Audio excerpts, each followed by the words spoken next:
And I want to pick up on the most favorite part of your career, which is my absolute favorite of your journey to become or to receive an OBE.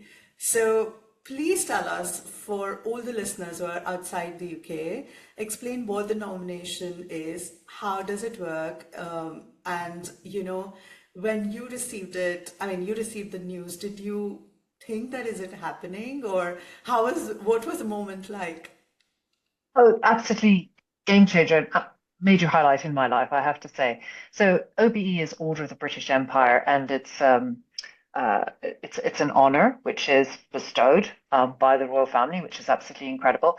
Anyone can be nominated in the UK for an OBE or an MBE, or there's others as well. And it goes through a review. So somebody will nominate you with or without your knowledge, who knows? And then they have to gather evidence to support the nomination to show that you have had significant impact, delivered change, have done something that is worthy of a recognition. So when I heard about my OBE, I decided that it was during COVID. It was middle of December, and I was just checking my emails before I went to bed. And this thing came through from the Cabinet Office. Oh gosh, I've never had anything from the Cabinet Office. So I opened it up thinking, should I open it or shouldn't I? Because it might be spam. So anyway, I opened it and it said, you've been nominated for an OBE and the committee has decided that, they're happy to grant it to you and will you accept?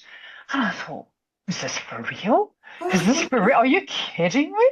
And then will I accept? I thought, like, with both hands, I'm going to reach into my Of computer and course. say yes. How extraordinary!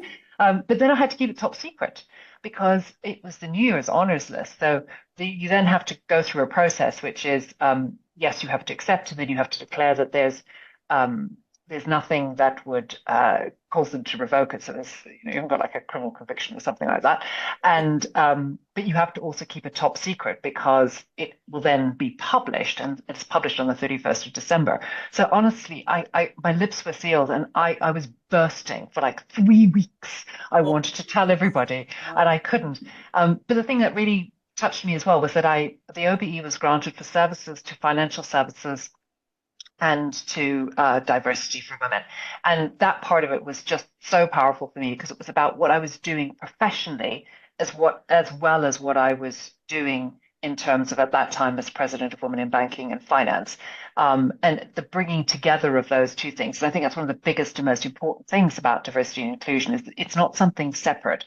Edie and Mm. I is actually about how you do your business, how you do your work, how you do that well, how you do that responsibly, how you do that in an inclusive way. And so having the two together, not just about championing women, but about also what I was doing in terms of privacy and data and how those two are so intricately connected.